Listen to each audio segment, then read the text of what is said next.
December 31, if you still remember, lahat tayo were awake. We stayed awake until midnight to celebrate, to greet the new year, to bid the old year goodbye, and to greet the new year, to welcome the new year. And as we bid the old year goodbye, alam na natin, syempre, nagpapalit ang kalendaryo, di ba? Biglang useless na yung 2025 calendar mo and you bring up the new one. Pero ang buhay, life is not changing that fast. It's not as easy as your calendar changing into the new year. We step into this new year because it's inevitable. You cannot really go back. So you step into this new year and we are all carrying something. We carry our unfinished prayers, mga hindi pa sinasagot, lessons from what we've gone through the previous year, joys, and disappointments. And that's how we face the new year. Some of us will make resolutions. Some of us will actually be planning something. But the thing is, the new year is not just a new date. Hindi lang siya bagong taon. It's also an invitation to see what God can do for you and to your life. What God is about to do to you if you let Him. Eto, several years ago, quite some time ago, New Orleans, Louisiana sa US, di ba? Binaha sila ng sobra-sobra. The whole town, it was devastated by a powerful storm. All those wall breakers that's supposed to contain the water, all broke and really submerged the whole city. Homes were flooded, business destroyed, people wondered what they would do. Even sa Pilipinas, actually every year sa Pilipinas, it happens. And there are some issues being talked about that right now. Have you ever wondered if you are in such situation? I hope none of us actually been there, but have ever wondered what it was like when dun sa nangyari sa New Orleans, masyado siyang devastated. It didn't matter if you're rich or you're poor, you lost. You would have lost some very, very big stuff. But months and years later, instead of rebuilding from what was ruined, instead of recovering from what was lost, the community, they decided to make a different decision. They redesigned the town. They made it with a stronger foundation, the buildings that they have built then, better drainage, and safer homes.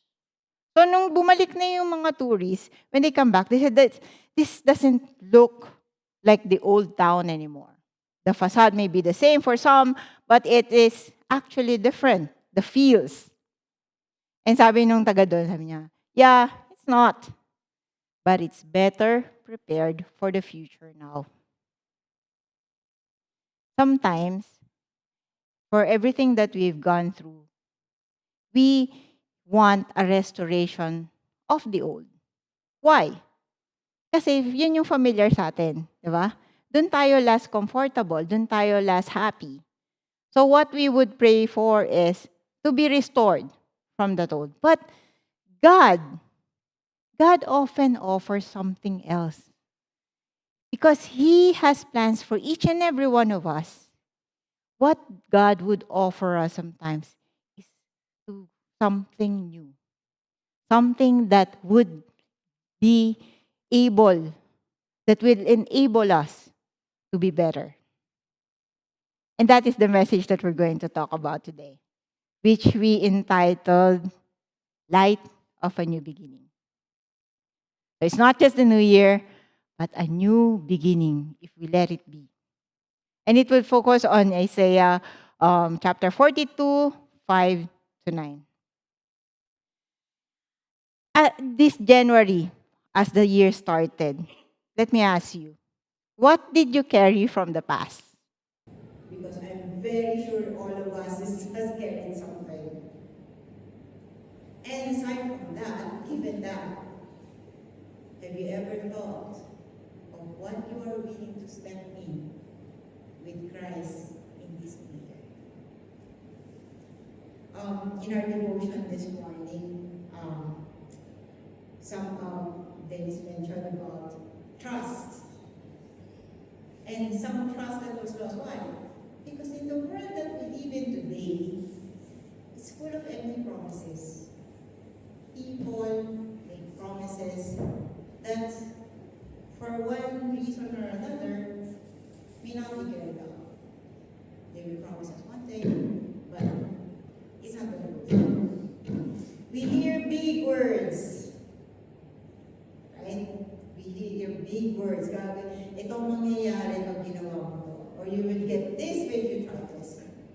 But often, the change we see is so little compared to the promises that we were given.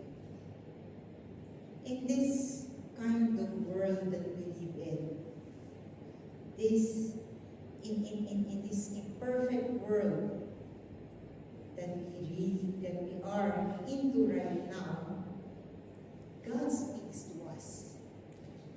And He speaks to us in our hearts that we may not lose hope or fall into despair. So let's go through these verses. Okay, from Isaiah 42, verse 5 and 6, it says here, "Thus says God the Lord, who created the heavens and stretched them out, who spread out the earth, what comes from it, who gives breath to the people on it, and spirit to those who walk in it. I am the Lord. I have called you in righteousness. I will take you by the hand and keep you. I will give you as a covenant for the people, a light for nations. To open the eyes that are blind, to bring out the prisoners from the dungeon, from the prison, those who sit in darkness. I am the Lord, and that is my name.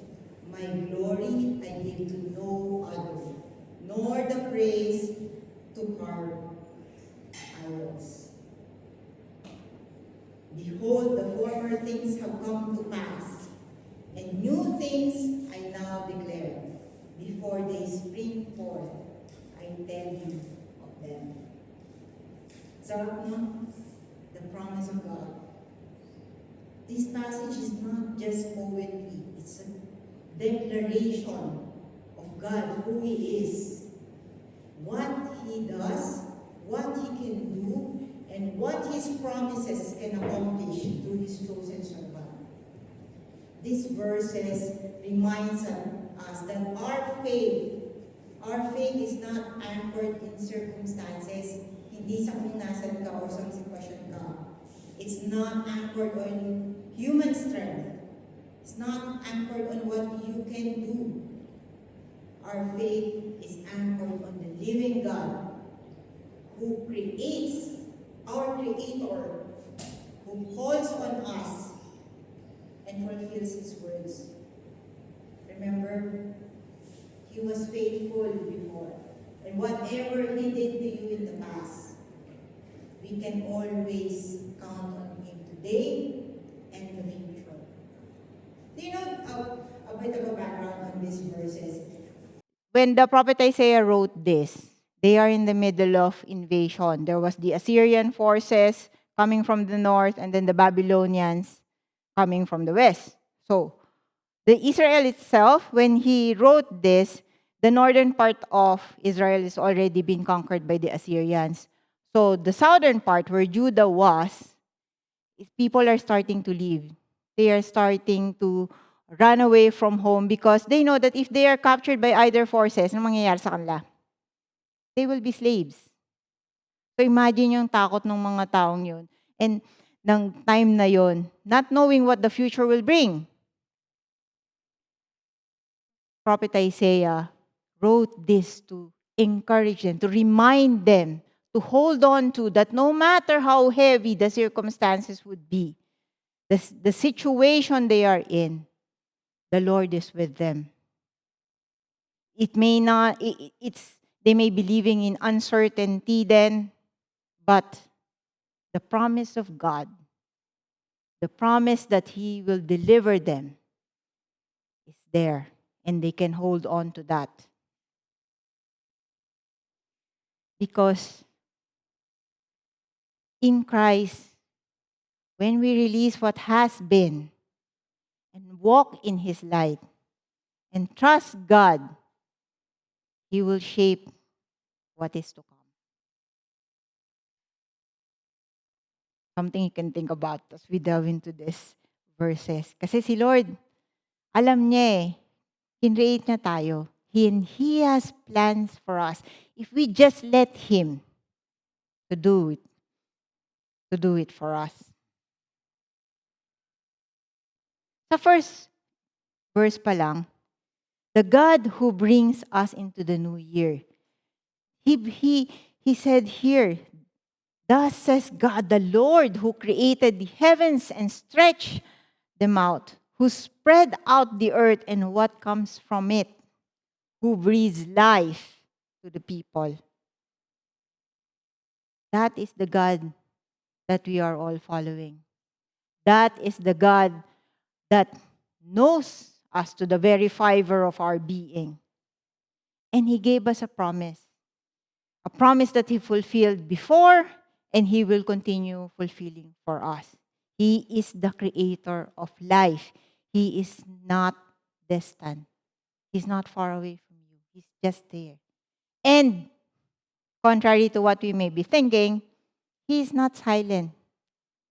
He spoke through your heart. He spoke through other people. He spoke through the circumstances that we are all in. We just need to listen. We just need to trust. Have you ever lose your job? Right? Remember what it feels like? A friend of mine came to Australia working in Philippine Airlines for 20 years. So he's not old. He's not young when he came here. 20 years.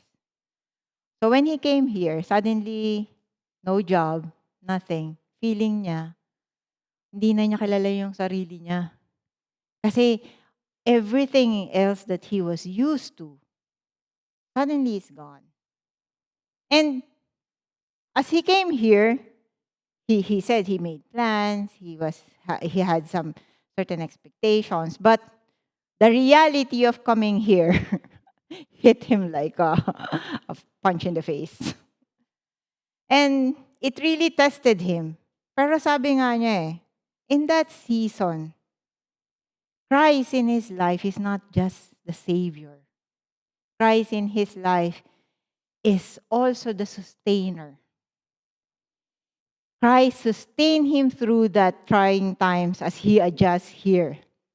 Provisions came from friends, from people he barely knows, and doors opened. He got a new job, though he's quite unfamiliar with it. But it deepened his faith through the actions of those people around him. It deepens his faith as he trusts in the Lord, that the Lord brought him here, the Lord will provide for him. And he's thriving now. Sabi nga niya when everything was stripped away, Jesus remained. And it was enough. Sarap, no? Because the Lord is enough. So your plans didn't work out. Hindi siya nag-work out lahat. Yung prayers natin hindi nasagot or wala pang sagot. Some seasons are heavy and still are. Maybe we are still in the midst of it or going to be facing one soon. Mabigat pag tayo lang. Pag puso mo lang yung pinakinggan mo. But remember, the Lord created us so He will sustain us. He has done it before, And He will continue to do it again today and tomorrow. Because Christ is the Lord of creation. He loves His creation, so we can trust Him. Trust Him with our hearts in every unstable area of it. Hindi tayo nakatayo sa gumagalaw na bagay. Solid si Lord. We just need to take that step. Buhay pa nga tayo di ba? We're breathing. Then there's hope in our hearts. Because God, whatever we're going through, whatever frustrations, whatever heartache that you have, whatever worries, you know what? The fact that we are still breathing means the Lord is not finished with us yet. He's still working in us and will continue to work in us if we let Him. God's promise fulfilled in Jesus Christ. Remember? John 3:16, the most famous verse, I think. For God so loved the world that He gave His only begotten Son, that whoever believes in Him shall not perish, but will have life eternal. Because the Lord promised deliverance, Jesus Christ came to us. But what was Jesus' purpose? What was His mission? He came to bring justice to the world. He came to open blind eyes. He came to switch that belief that they have, that here I am, the one that you're waiting for, to free those in bondage, not just physically during that time, in the time of slavery, but for us today, freedom from vices, addiction, your worries, your fears. Jesus is here to free us from those and to bring light where there is darkness. Because Jesus is salvation, the salvation of the world. A couple of years back as well, nakwento ko na to before, there was a family. Remember that family? They were in a gathering, and then 3 of their children and the cousin went out to buy ice cream. And as they were walking in the sidewalk, eating their ice cream happily, what happened? A car came and struck them down. All 4 of them died. I can't imagine the pain of those parents who lost 3 of their 5 children in that moment. Even the parents of that cousin, I tell you, to lose a child like that, the pain is unbearable. But what's surprising is, they in their interviews, they said that they have forgiven. I don't know how to do that. They have forgiven the driver. And they have found peace. How? How could they have done that? By surrendering their pain to the Lord. They surrendered the pain that they have to the Lord and found. Counseling, syempre, it helps. Conversation with other people help. It mattered. But forgiveness that was modeled by Jesus Christ, that is the forgiveness that gave them the peace that they needed. The peace that comes from following Christ. The peace that flowed from the cross when Jesus saved us. Because to follow Jesus is to trust Him. Because He's the one that holds us by our hands and lead us to righteousness. He is holding me. He is holding you. So whatever you are going through or whatever your worries are for whatever is in the future, trust Him because He is not letting you go. We are the one who let go, never the Lord. He never leaves nor forsakes us.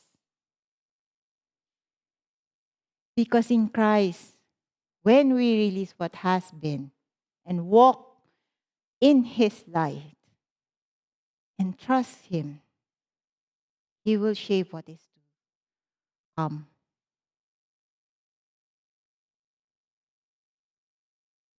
God required surrendered glory. Ito, ito yung medyo mahirap na part sa atin eh. You know, new beginnings, sa pagbagong simula, new beginnings requires realignment to what God has planned for us. What does it mean? It means you have to let go of your pride.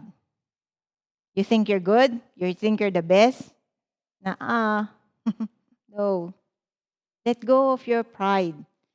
Because that pride would be the one hindering you to come to the Lord humbly, accepting that you need Him. Releasing control of what we cannot manage. Let go. Let go. Hindi mo nga siya mabago eh. So let go. Let the Lord work on it instead. You've done what you can. You've done your best. Let go. And let Christ move through it. Remove your idols. Our idols nowadays is no longer the ones that you can see, but your security, where you feel secured, where you feel you're comfortable. Maybe those are the ones that hinders you to try something else. Your fear that what may come is not exactly what you need or what you want or what will make you happy. Fear of the unknown, remember? And let go of your self-reliance.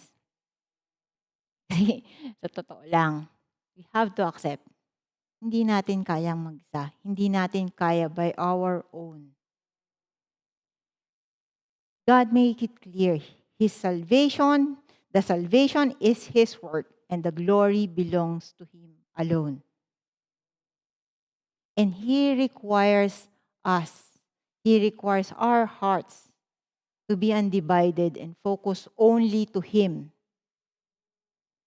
We have to let go of what control we may think we have and let Him control our lives. All of us here are immigrants. Diba? All of us here are immigrants. All of us were stripped of the familiarity. It's our choice. We're no longer on familiar grounds.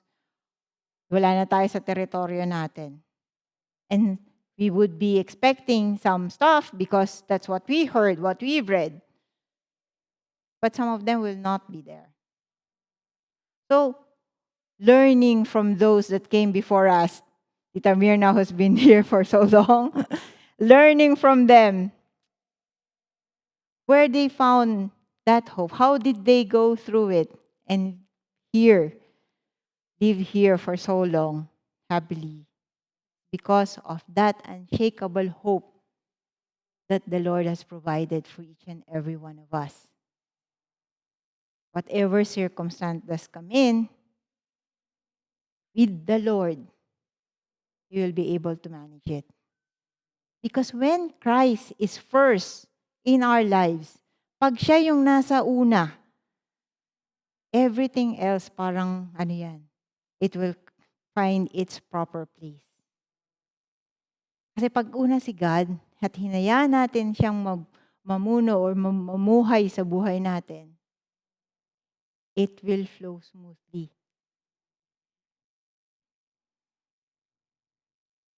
And for that, God's promise. In that last verse, He said, He promised us of the new things. Behold, the former things have come to pass, and new things now declare. The Lord does not deny what happened to us before. He doesn't deny our past. He doesn't tell you ignore it or forget about it. No, He doesn't do that. What He does is He moves beyond it. It means that former failures, we failed, fine. For God, it doesn't cancel your future. The future grace that He has for you. You fail? For Lord, I'm not done with you yet. That's just a chapter in your life. The pain, your former pain that you've gone through, does not prevent new mercies. That pain, if you allow God, He can brought you out of it to live in the place, in the situation that He has for you. The former chapters in our life, whatever we've done, good or bad, that doesn't define the whole story. Tapos na ba storya? Tapos na ba buhay natin? Hindi. Kung ano yung nakaraan, nakaraan yun. But that's just the beginning of our story. Siguro ako mid na, but that's just the beginning of your story.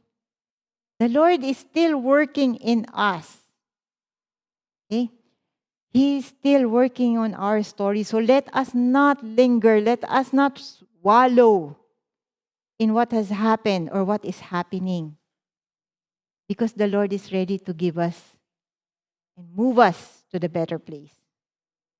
What has been broken does not disqualify any of us for what God is about to do. If we just let Him.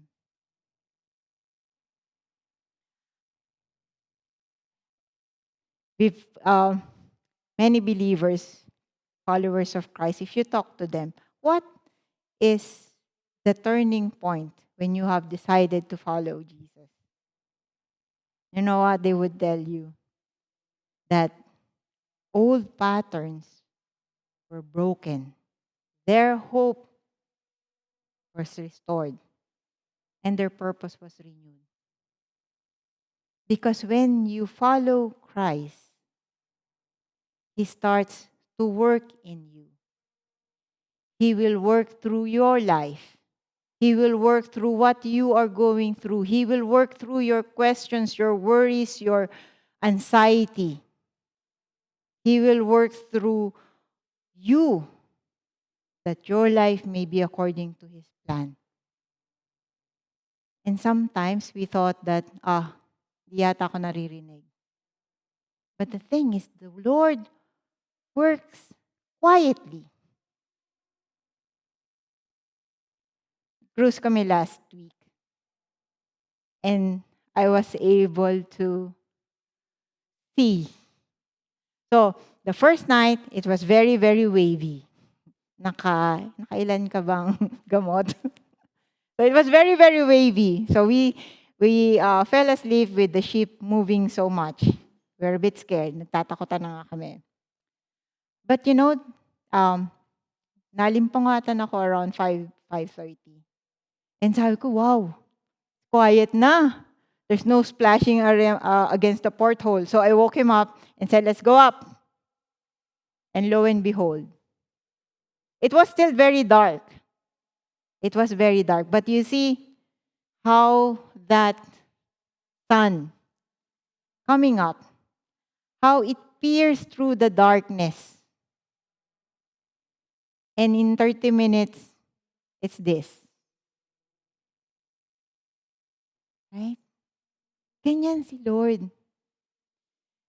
Nasa gitna man tayo ng dilim. Nasa gitna man tayo ng uncertainties. We may be in the midst of it. And we may feel like we don't know what will the future bring. We don't know how we're going to survive the next few days, few years. I worry about my kids. How will they live? How will they go? All those ones. If we just let let God be the light, the darkness that we are in, He will pierce through it and show us the way. Because in Christ, when we release what has been and walk in His light and trust Him, He will shape our future. And that we can count on always. And so this year, we'd like to challenge. Let's challenge each other. Let's challenge ourselves to let go of those former things that's been holding us back. Let go of the fears and give them to Christ. Let go of the failures that is keeping us down. So you failed. But you should not let it define you. Let God define you from those failures. Those old chapters in our lives that we cannot change anyway, let them go. Kasi wala naman eh. Hindi mo naman siya na mababago. That's the fact. That's past. Because hindi na natin kailangan dalhin lahat. We don't need to carry them anymore. Release them to God. Let God work on it. Because I'm telling you, magaang, there is no need for us to carry them. They are in the past. Just let the Lord work on us. And trust God with those areas you've been afraid to surrender.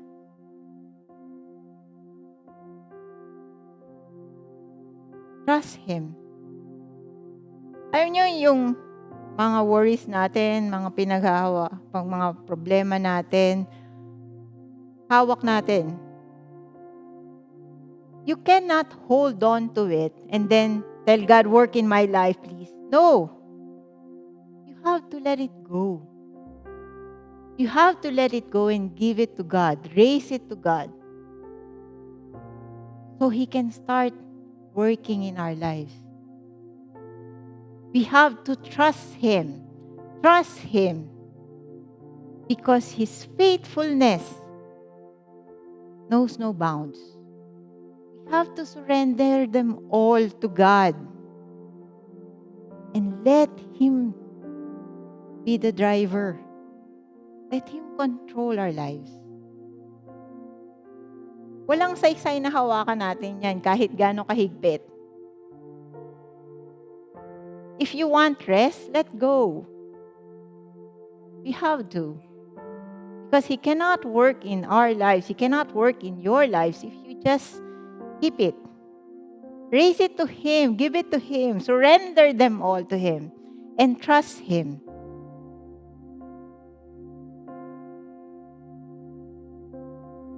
And step forward in obedience.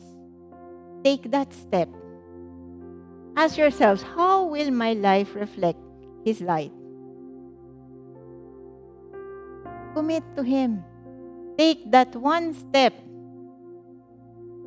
where God is calling you. He is calling you. He is knocking into your hearts.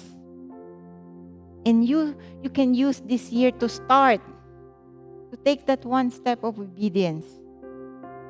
Ask yourself this year, before the month ends, will God be your first? Or you just want to include Him in your life? Because it's not enough that you just include Him. He needs to be first. He needs to be the top. Will your schedule reflect your worship? Ask yourself those. Because those in this life, no matter how hard it would be, no matter how worrisome or it's gonna be, it's up to us. There's always a choice.